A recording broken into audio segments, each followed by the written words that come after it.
importante analizarlo, porque muchas personas que nos están viendo y escuchando dirán, ya, habla de México, deja de hablar de Colombia, deja de hablar de América. A ver, creo que estas victorias también fortalecen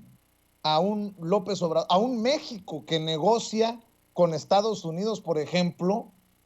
cómo hacerle frente al fenómeno migratorio, no desde México, desde Centroamérica. Y hacia abajo, López Obrador ha sido muy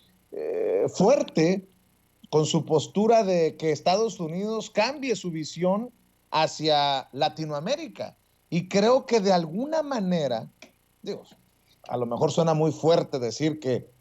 Estados Unidos se está viendo arrinconado, pero tal vez como nunca Estados Unidos está frente a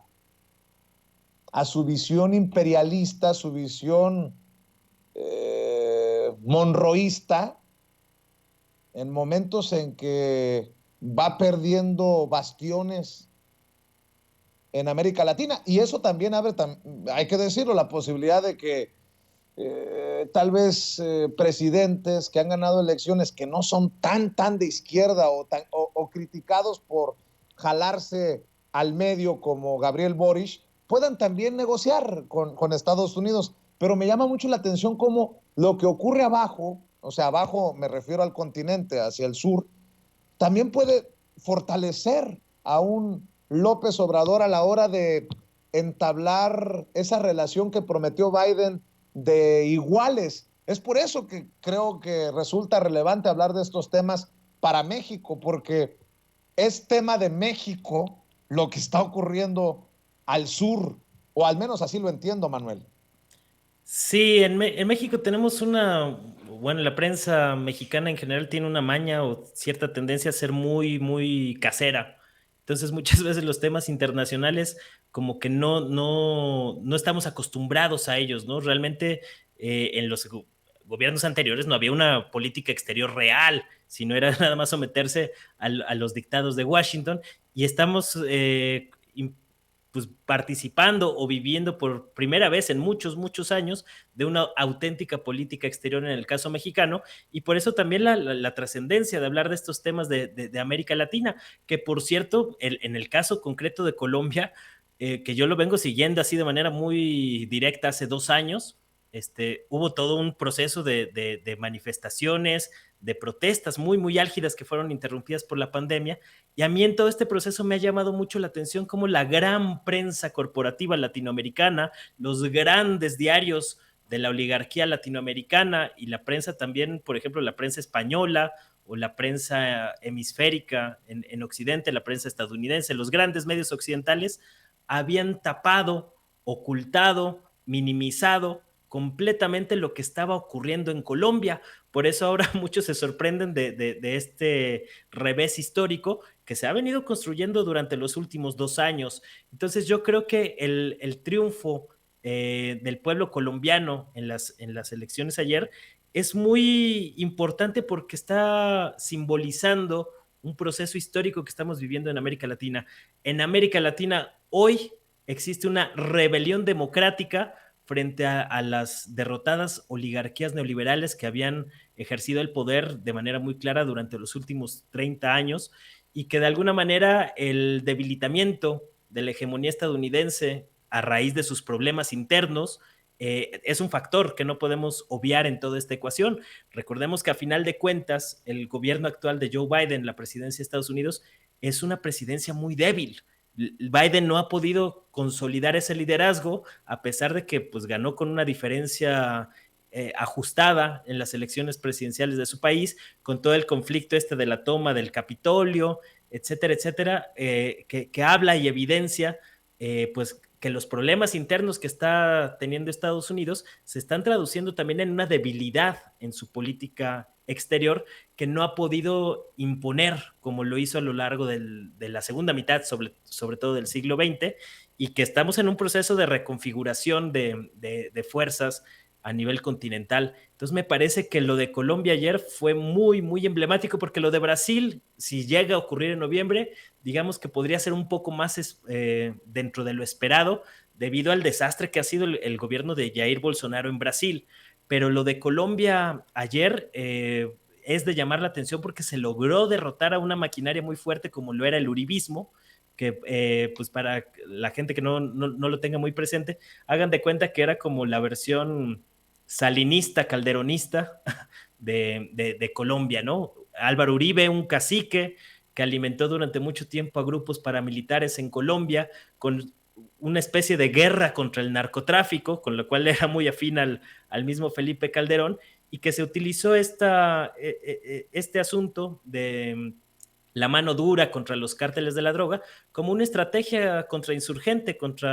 en contra de los pobres. Esa fue realmente la estrategia del uribismo durante muchos años. Se matizó un poco con los acuerdos de paz que firmó Juan Manuel Santos hace unos años, pero que con Iván Duque, el actual presidente de Colombia, se recrudecieron todos los males que ya se estaban gestando históricamente dentro de esta política neoliberal y completamente entregada a los intereses de Washington, y a final de cuentas pues acabó reventando el uribismo el día de ayer, ¿no? A pesar de que se aferraron con uñas y dientes, que ya había muchas dudas y mucha suspicacia sobre el conteo de votos, la gente estuvo muy atenta, y por eso de esa magnitud es lo que vimos ayer en Colombia. No hay que minimizarlo, hay que tener muy en Claro. cuenta las repercusiones que tiene para el continente y también para el caso mexicano, porque a final de cuentas México sí ha sido un liderazgo importante en este proceso de recambio, y yo creo que lo único que pues sí va a ser un poco lamentable es que no le va a dar tanto tiempo al presidente López Obrador de poder echar un proyecto regional tan de avanzada, porque digamos cuando en caso de que llegue Lula a la presidencia de Brasil después de las elecciones de noviembre, pues López Obrador más o menos va a tener un año para poder gestar algo de manera más o menos rápida, ¿no? Entonces, Claro. creo que va a faltar un poco de tiempo y que hay que ver cómo el liderazgo que dé continuidad al proyecto de la Cuarta Transformación va a seguir empujando este proceso de política exterior, donde uno de los principales contendientes ahorita a la presidencia de Morena rumbo al 2024, pues es precisamente el canciller Marcelo Ebrard, que ha también estado muy movido en todos estos asuntos. Entonces, digamos que lo que está pasando en el mapa geopolítico de América Latina, por supuesto que tiene repercusiones significativas para México, y es de llamar la atención cómo el liderazgo de López Obrador en América Latina ha fortalecido su posición frente a Estados Unidos. Mi querido Manuel Hernández Borboya, siempre importante también escuchar tus opiniones. Gracias por llegar a esta cita con la audiencia de Sin Censura. ¿Por qué no cerramos invitando a la gente precisamente para que vea esta canción que compusiste para Chile, pero que creo que le dedicas ahora también a Colombia, para que estén al pendiente de tus comentarios en tu canal de YouTube? Obviamente tus hilos en Twitter. Mi querido Manuel, ¿por qué no cerramos invitando a las miles de personas que están conectadas en Sin Censura? Sí, esa canción que estaba compartiendo ayer, yo la compuse en 2019, precisamente cuando fueron las movilizaciones en Chile, la represión tan brutal que vimos en Ecuador, que fue completamente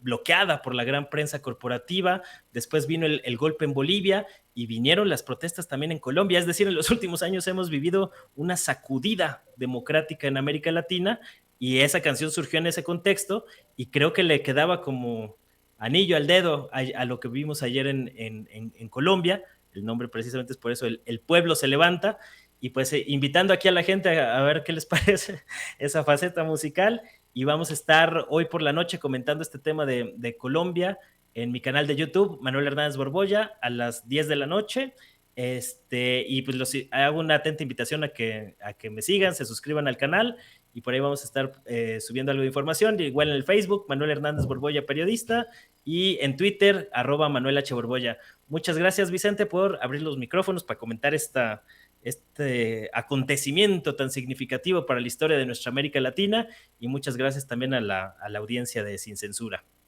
Yo te mando un abrazo, Manuel Hernández Borboya, hablando con nosotros sin censura. Y dejen